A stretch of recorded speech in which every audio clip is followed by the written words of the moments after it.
ವೀಕ್ಷಕರೇ, ನಿತ್ಯ ವಿಶೇಷ ಕ್ರಮಕ್ಕೆ ಸ್ವಾಗತ. ವೀಕ್ಷಕರೇ, ಈ ಒಂದು ವಿಡಿಯೋದಲ್ಲಿ ಲಕ್ಷ್ಮೀ ಪೂಜೆಗಾಗಿರಬಹುದು, ವಾಹನ ಪೂಜೆಗಾಗಿರಬಹುದು, ಅಥವಾ ಅಂಗಡಿಗಳಲ್ಲಿ ಪೂಜೆ ಮಾಡುವುದಕ್ಕಾಗಿರಬಹುದು, ಅಥವಾ ನೀವು ಹೊಸದಾಗಿ ಲಕ್ಷ್ಮೀ ಕುಬೇರ ಯಂತ್ರದ ಪೂಜೆಯನ್ನು ಮಾಡಲು ಬಯಸುವವರಿಗೆ ತುಂಬಾನೇ ಅದೃಷ್ಟಕರವಾಗಿರುವಂತಹ 3 ಮುಹೂರ್ತಗಳನ್ನ ನಾವಿಲ್ಲಿ ತಿಳಿಸ್ತಾ ಇದ್ದೇವೆ. ಅದಕ್ಕಿಂತ ಮೊದಲು ನಮಗೆ ಈ ವರ್ಷ ಅಂದ್ರೆ ಅಕ್ಟೋಬರ್ 2025ರಲ್ಲಿ ದೀಪಾವಳಿ ಹಬ್ಬ ಯಾವ ದಿನ ಬಂದಿದೆ ಎನ್ನುವುದನ್ನ ನಾವಿಲ್ಲಿ ನೋಡುವುದಾದ್ರೆ, ಈ ವರ್ಷ ನಮಗೆ ಅಕ್ಟೋಬರ್ 20, 21 ಹಾಗೂ 22 ಹೀಗೆ 3 ದಿನಗಳ ಕಾಲ ದೀಪಾವಳಿ ಹಬ್ಬ ಬಂದಿದೆ. ಒಟ್ಟಾರೆಯಾಗಿ ಈ ಒಂದು ದೀಪಾವಳಿ ಹಬ್ಬವನ್ನ ನಾವು 5 ದಿನಗಳ ಕಾಲ ಆಚರಿಸುತ್ತೇವೆ. ಆದರೆ ಈ ಒಂದು ಹಬ್ಬದಲ್ಲಿ ಲಕ್ಷ್ಮೀ ದೇವಿಯ ಪೂಜೆಗೆ ಹೆಚ್ಚು ಮಹತ್ವವಿರುವ ಕಾರಣ ನರಕ ಚತುರ್ದಶಿ, ಅಮಾವಾಸ್ಯೆ ಮತ್ತು ಬಲಿಪಾಡ್ಯಮಿಯು ಈ 3 ದಿನಗಳು ತುಂಬಾನೇ ಹೆಚ್ಚು ಪ್ರಾಮುಖ್ಯತೆಯನ್ನ ಪಡೆದಿರ್ತವೆ. ಇನ್ನು ಅಕ್ಟೋಬರ್ 20ರಂದು ನರಕ ಚತುರ್ದಶಿಯೂ ಇದೆ. ಅದೇ ರೀತಿ ಮಧ್ಯಾಹ್ನದ ನಂತರ ಅಮಾವಾಸ್ಯೆಯು ಕೂಡ ಕಾಲ ಹಾಕ್ತಾ ಇದೆ.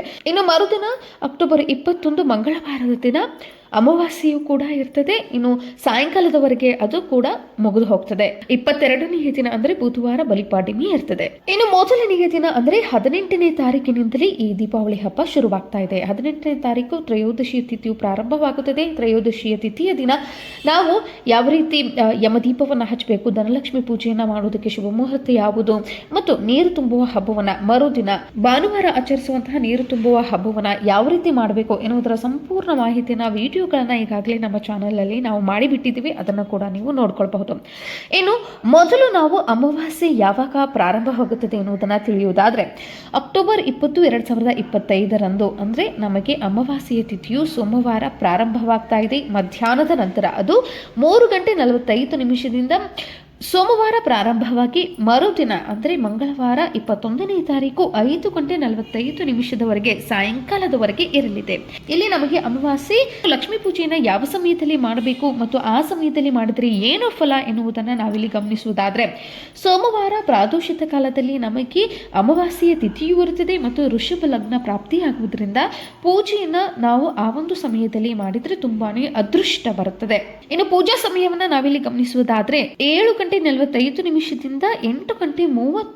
8:30 ನಮಗಿಲ್ಲಿ ಋಷಭ ಲಗ್ನ ಸಿಗ್ತಾ ಇದೆ, ಶುಭ ಲಗ್ನ ಸಿಗ್ತಾ ಇದೆ. ಆ ಒಂದು ಸಮಯದಲ್ಲಿ ನಾವು ಲಕ್ಷ್ಮೀ ಪೂಜೆಯನ್ನ ಮಾಡಿಕೊಂಡ್ರೆ ಏನೆಲ್ಲ ಫಲಗಳು ಸಿಗುತ್ತದೆ ಅಂದ್ರೆ, ಒಂದು ವೇಳೆ ನಾವು ಋಷಭ ಲಗ್ನದಲ್ಲಿ ಪೂಜೆಯನ್ನ ಮಾಡಿಕೊಂಡರೆ ಆ ವ್ಯಕ್ತಿಗೆ ರಾಜಯೋಗ, ಅದೃಷ್ಟ, ಉದ್ಯೋಗದಲ್ಲಿ ಯಶಸ್ಸು, ಆಸ್ತಿ ಪಾಸ್ತಿ ಲಾಭ ಮತ್ತು ಉತ್ತಮ ಮಕ್ಕಳು, ಸಂತಾನ ಪಡೆಯುತ್ತಾನೆ. ಹಾಗಾಗಿ ಆ ಒಂದು ಸಮಯದಲ್ಲಿ ಮಾಡುವುದು ತುಂಬಾನೇ ಉತ್ತಮವಾಗುತ್ತದೆ ಮತ್ತು ಧನ, ಧಾನ್ಯ, ಐಶ್ವರ್ಯ, ಅದೃಷ್ಟಗಳನ್ನ ಪಡೆದುಕೊಳ್ತಾನೆ. ಹಾಗಾಗಿ ಋಷಭ ಲಗ್ನದಲ್ಲಿ ತುಂಬಾ ಜನ ಪೂಜೆಯನ್ನ ಮಾಡುವುದನ್ನ ನೀವಾಗಲೇ ನೋಡಿರ್ತೀರಿ. ಮರುದಿನ ಅಂದ್ರೆ ಅಂಗಡಿ ಪೂಜೆ ಮಾಡೋಕೆ ಇಲ್ಲ, ನಾವು 21ನೇ ತಾರೀಕು ಈ ಒಂದು ಲಕ್ಷ್ಮೀ ಪೂಜೆಯನ್ನ ಮಾಡ್ತೀವಿ, ಅಂಗಡಿ ಪೂಜೆಯನ್ನ ಮಾಡ್ತೀವಿ, ವಾಹನಗಳ ಪೂಜೆಯನ್ನ ಮಾಡಲು ಬಯಸ್ತೀವಿ ಅನ್ನೋದಾದ್ರೆ ಅವರಿಗೆ ಸಿಗುವಂತಹ 2 ಮುಹೂರ್ತಗಳು ಯಾವುವು ಅಂದ್ರೆ, ಮಂಗಳವಾರದ ದಿನ, ಮಂಗಳವಾರನೂ ಕೂಡ ನಮಗೆ ಇಲ್ಲಿ ಅಮಾವಾಸ್ಯೆ ಪ್ರಾಪ್ತಿಯಾಗ್ತಾ ಇದೆ. ನಾವು ಬೆಳಗಿನ ಜಾವ ಮಾಡಲು ಬಯಸ್ತೀವಿ ಅನ್ನುವವರಿಗೆ ಬ್ರಾಹ್ಮಿ ಮುಹೂರ್ತ ಸಿಗ್ತಾ ಇದೆ. ಅದು ಬೆಳಗ್ಗೆ 5 ಗಂಟೆಯಿಂದ 5:30 ಬ್ರಾಹ್ಮಿ ಮುಹೂರ್ತ ಇರಲಿದೆ. ಅದು ಕನ್ಯಾ ಲಗ್ನದಲ್ಲಿ ಪ್ರಾಪ್ತಿಯಾಗ್ತಾ ಇದೆ. ಚಂದ್ರ ಹಾಗೂ ಶುಕ್ರ ಗ್ರಹಗಳು ಕನ್ಯಾ ರಾಶಿಯಲ್ಲಿ ಕುಳಿತಿರುವುದರಿಂದ ಒಳ್ಳೆಯ ಫಲವನ್ನ ಪಡಿತಾರೆ.